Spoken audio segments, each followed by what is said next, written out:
Berita malam ini lagi-lagi kita akan bahas soal kasus korupsi di Indonesia yang udah mirip kayak drama Cina. Wow, panjang tuh pasti. Nggak habis-habis soalnya. Bener kan? Lanjut terus ke part 2, part 3 sampai part 4830. Sampai CEO-nya jadi event organizer. CEO. Ya. Karena kalau wedding organizer, CWO. Hukum di Indonesia ini seringnya emang lebih mirip drama. Para terdakwa biasanya ngaku ditipu atau bahkan lempar-lempar nama baru buat pengalihan isu. Ya nggak jauh beda lah kayak penonton.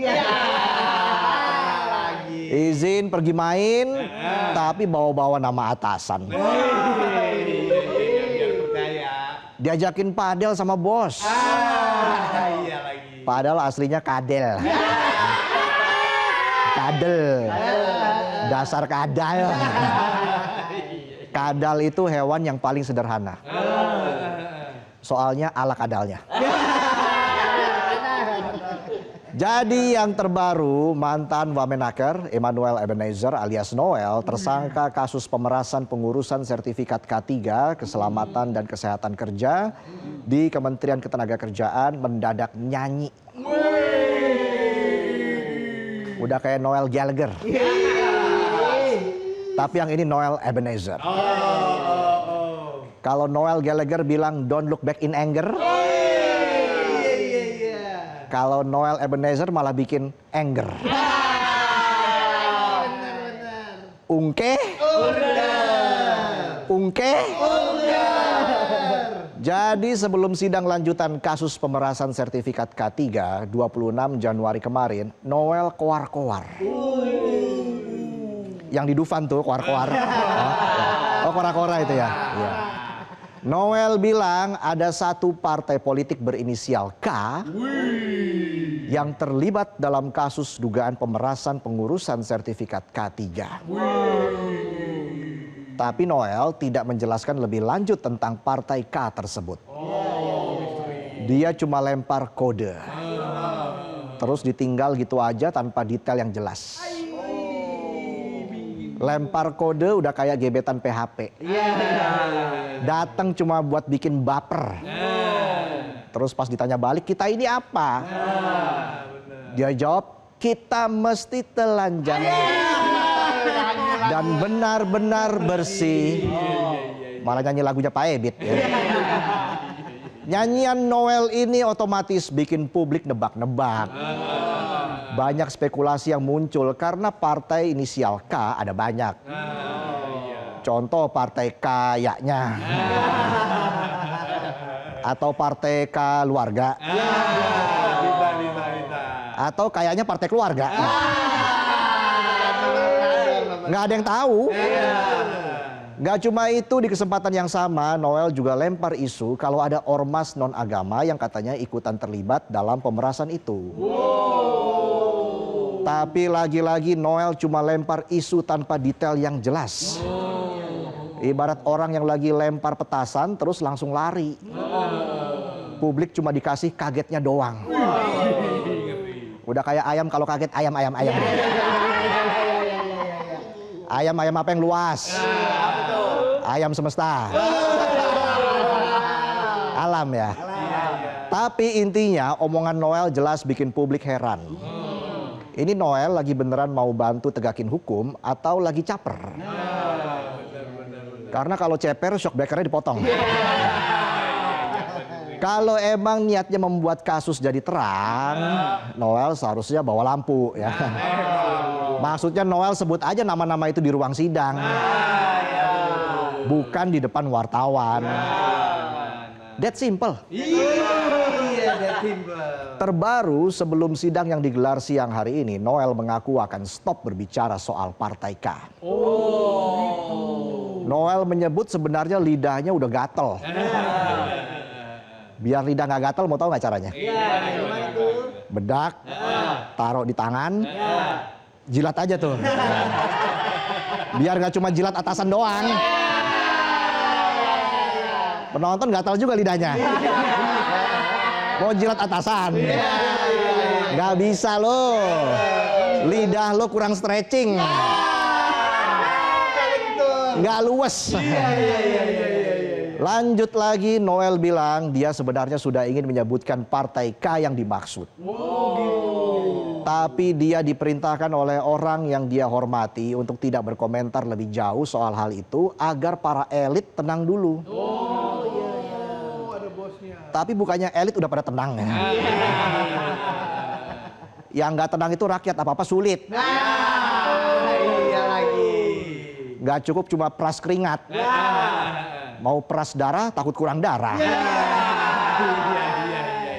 Jadi kalau ada yang ngomong, saya siap peras semua darah saya. Jujur, mending ke PMI. Lebih banyak yang butuh donor daripada butuh suara. Gak cuma koar-koar soal partai K dan Ormas. Noel juga makin berani menyebut kasus yang menjeratnya ini cuma hasil operasi rekayasa. Menurut keyakinan Noel, KPK itu hanyalah sekumpulan kreator konten di Gedung Merah Putih yang lagi sibuk bikin rekayasa demi pesanan elit. Yang diomongin elit terus.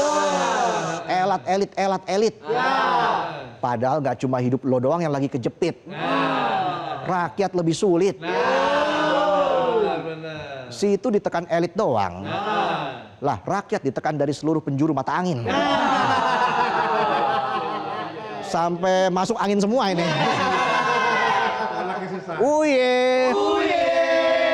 Menurut Noel, penangkapannya dilakukan karena ada pihak yang merasa terganggu oleh aksi sidaknya saat menjabat sebagai wamenaker dulu. Noel bahkan dengan kreatifnya kasih definisi baru buat OTT. Yaitu operasi tipu-tipu. Kata Noel. Padahal mana ada orang kena tipu tapi malah dapat doku. Ketahuan umurnya tuh. Tahu aja doku. Umur-umur lebih sering masuk angin. Lebih sering masuk angin daripada masuk gorong-gorong. Kirain lagi kerja bakti. Ternyata keluar-keluar minta dipilih. Itu baru operasi tipu-tipu. Gak cuma itu, Noel juga membantah keras kalau dia sudah menerima uang hasil pemerasan seperti yang dituduhkan KPK. Noel bilang, jangankan nerima uang dari pemerasan K3. Kepanjangan K3 aja dia nggak tahu. Masa iya sih selevel wakil menteri ketenagakerjaan nggak tahu singkatan unit kerja yang ada di bawahnya? Kalah sama penonton. Penonton paham banget K3. K3 karyawan kebanyakan kegocek. Mana di nutmeg lagi.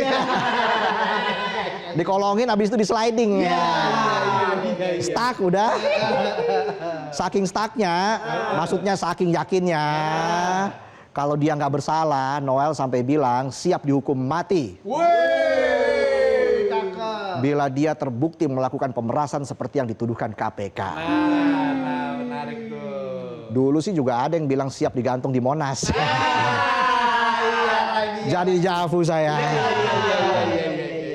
Ya menurut keyakinan Noel kan begitu. Tapi kalau menurut keyakinan saya, di undang-undang memang yang namanya pemerasan hukumannya bukan hukuman mati. Jadi izin. Menurut keyakinan saya, Noel ini kayaknya cuma yapping aja nih. Alias ngemeng doang. Karena dia tahu gak akan dihukum mati. Ibarat orang nantang duel sama naga. Ya berani-berani aja, orang naganya gak ada. Gua juga berani lawan naga ke-10. Kan gak ada. Kalau ada ya gua kabur. Ngeri bos. Padahal sebelumnya dalam sidang perdana 19 Januari 2026 lalu, Noel sempat mengakui bahwa dirinya menerima uang 3 miliar dalam kasus pemerasan K3. Bahkan jaksa mendakwa Noel menerima gratifikasi total 3,36 miliar rupiah plus 1 unit sepeda motor Ducati Scrambler dari ASN Kemenaker dan pihak swasta. Saat itu Noel menyebut cukup puas atas dakwaan jaksa. Noel juga mengakui kesalahannya dan menyebut tidak akan menyampaikan pembelaan atau eksepsi. Dan memastikan berani bertanggung jawab atas perbuatan yang dilakukan. Tanggal 19 mengaku bersalah, seminggu kemudian malah teriak ada rekayasa. Berubahnya cepet banget. Udah kayak Ksatria baja ringan. Baja hitam ya, iya. Koar-koar Noel nggak cuma sampai di situ, tapi juga ada di Dufan tadi. Balik lagi dong ya. Noel juga bahkan sempat nyenggol Menteri Keuangan Purbaya Yudi Sadewa. Noel bilang Pak Purbaya harus hati-hati. Soalnya ada galian kabel. Beda lah. Jadi Noel bilang Purbaya sedang menjadi sasaran pihak-pihak tertentu yang ia sebut sebagai bandit yang akan membuatnya dinoelkan. Istilahnya mana tahan? Dinoelkan. Dinoelkan. Sementara itu menanggapi nyanyian Noel, juru bicara KPK Budi Prasetyo menyebut aku sih no. Kalau Mas Anang gimana?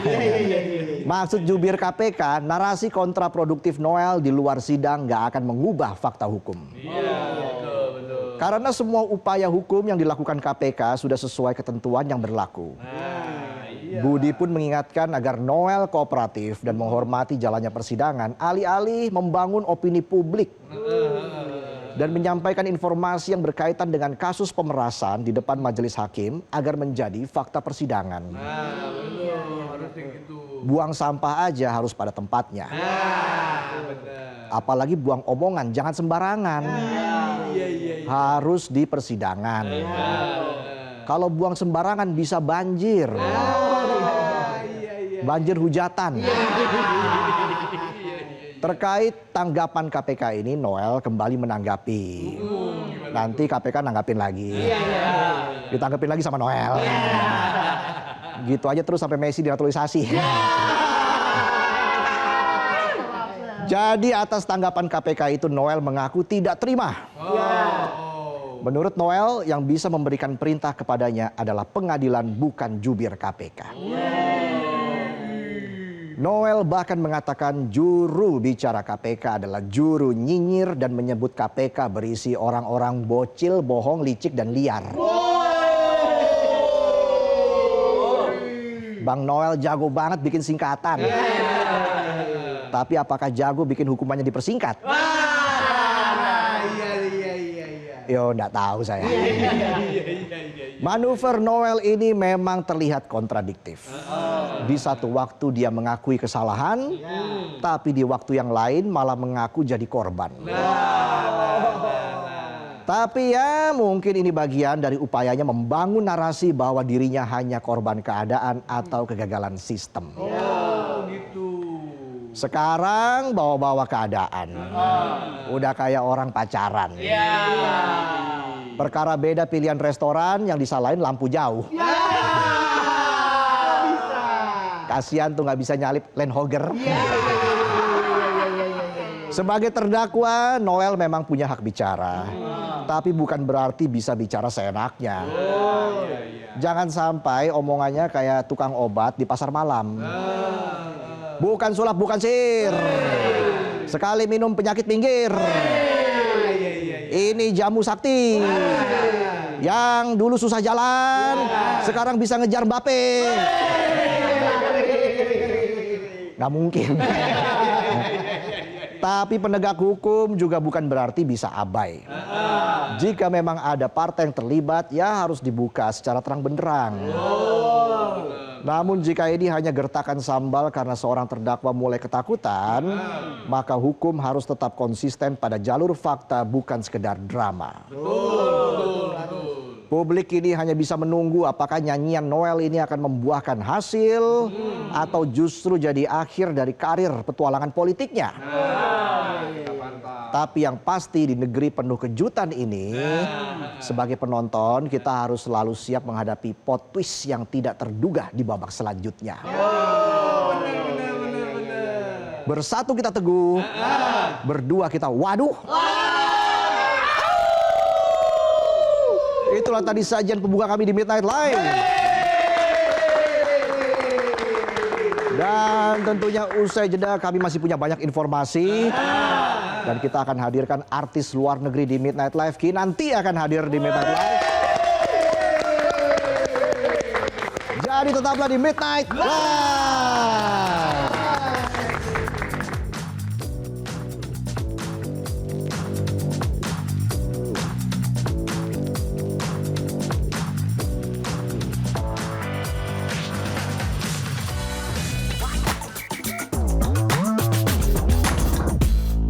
Jelajahi cara baru mendapatkan informasi. Download Metro TV Extend sekarang.